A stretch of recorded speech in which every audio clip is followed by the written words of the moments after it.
Hi everyone, I'm Clive Loseby and I am passionate about changing the world, one website at a time. As Dale said, I was in a bad car crash a long time ago. It left us all with life-changing injuries, and that's why accessibility and website accessibility has become my passion.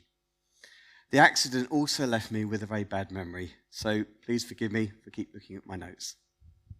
Okay, does everybody know what a cookie banner is? Those annoying banners that pop up on a website asking for consent to put cookies into your browser. It may say something like, this website uses cookies to give you the best online experience. Follow this link to confirm that you consent to this. Does everyone know what I'm talking about? Good. Right, now I want you to imagine a different kind of browser. This one says the following. This website is designed for white people only. Follow this link to confirm that you are white. Or, this website is for men only. Follow this link to confirm that you are a man. Or, this website is for straight people only. Follow this link to confirm that you are straight. Or even, this website is for people who have hair. Follow this link to confirm you have hair. Okay. These don't happen in the real world, but what I do need to tell you about is another banner that does exist on over 97% of the world's websites. This website is for people who are not disabled. Follow this link to confirm that you are not disabled. This may not be as apparent as the cookie banner. Believe me, this banner exists. 97.4% of 1 million website homepages tested last year had detectable accessibility failures. So, how many disabled people are there in the world? Next slide, please. Thank you. In 2010, the World Health Organization estimated that 1 billion people on the planet live with some form of disability, with over 110 million having highly significant difficulties in functioning. We are talking about a lot of people. They also would like to use the web as much as you or I do. They also want to become your customers and spend money with you, if you make it possible for them to do so. The title of this talk is a direct quote from somebody I met last year. She works in health, safety, employee well-being, and has done for 20 years, so she has a real understanding of inclusivity. Lovely, caring person, but she just could not understand how blind people could use the internet because they couldn't see the screen. I explained to her what a screen reader was, and she got it. A screen reader, by the way, is a piece of software that reads out the content of a website using a computerized voice. If you're blind, you can't use a mouse because you can't see where to put it. So you will use your keyboard instead in conjunction with the screen reader. It's not that easy to do, but cookie banners make life so much worse. And in some cases, they actually prevent blind people from accessing the website beyond it. We are in the year 2022. The first set of guidelines for websites to help ensure that they met the needs of disabled people were released quite recently, actually. In 1999, a mere 23 years ago. Yep, I'm not joking. All the information has been available to everyone since then. It is also a legal requirement in most countries, but above everything else, it helps every business and every organization become more inclusive. And yet, 97% of websites contained detectable accessibility failures last year. Think of a website as a building, it becomes even more obvious. After all, websites are physical buildings. They're your window on the world, aren't they? Legislation for access to physical buildings has always made allowances for very old buildings, where it's simply not possible to make them fully accessible for people with disabilities. We all understand that. So actually, I think it's perfectly fair that you shouldn't expect a website over 23 years old to cater for disabled people either. I'm actually not sure the last time I went on a website it was over 23 years old. But what about 5 years old? What about 3 years old? What about last year? This year? Typically, websites get replaced every 3 to 5 years as a new one is built to cater for the latest trends. Is it really okay that websites that are recently built are still inaccessible for disabled people? If not now, when? Okay, so what does accessible web design actually mean? Please take a look at these doors. They both go into the same building. Both sets of doors have level access. The door on the left slides open automatically as you approach it. The doors on the right have to be pulled open. I would like to ask you all a question, and if you're able, I would like you to either raise your left hand or your right hand in answer. Imagine you're in a wheelchair and you want to enter this building. Which of the doors do you think you would be most likely to use? The automatic doors on the left or the heavy doors on the right? Could you please raise your left or your right hand accordingly? Wow.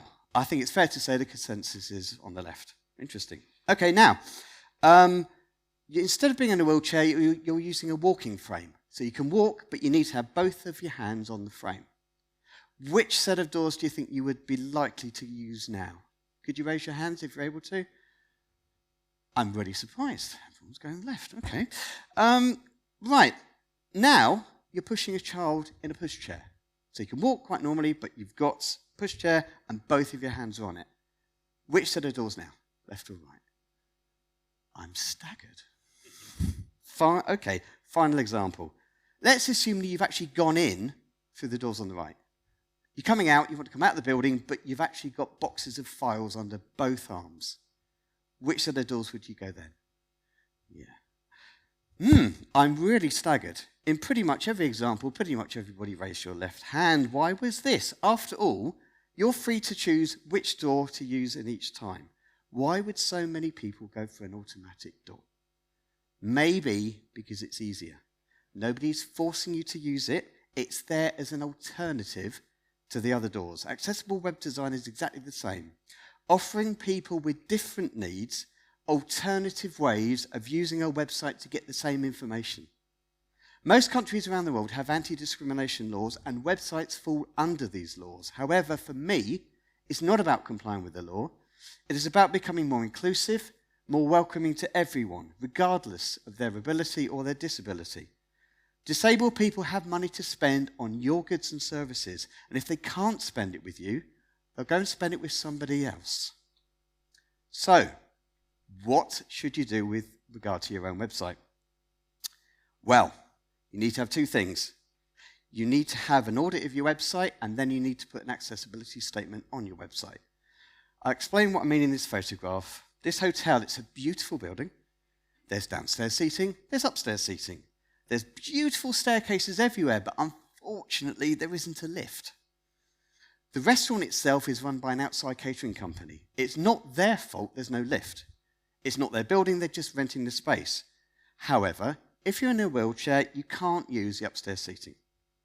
But if there was a sign near the entrance saying something like, "Patrons in wheelchairs, please note that although we've got upstairs seating, we do not have a lift.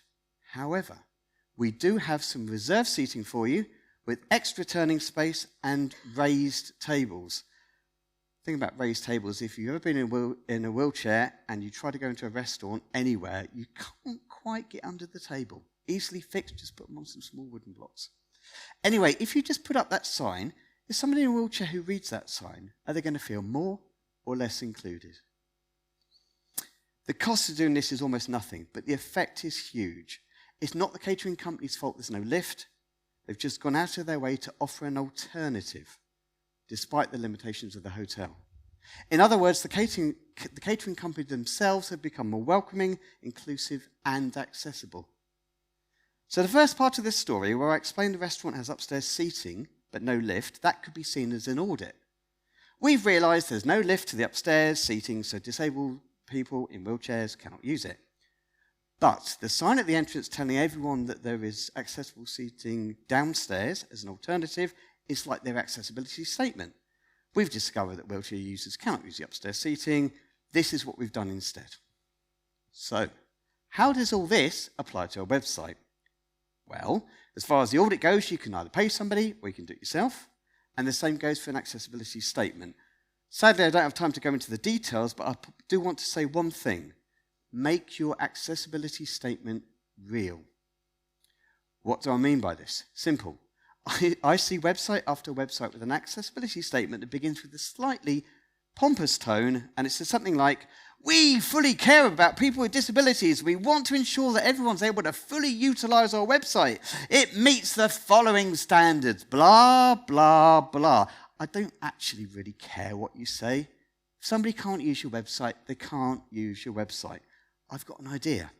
Why not instead use this as a wonderful opportunity to reach out to disabled people?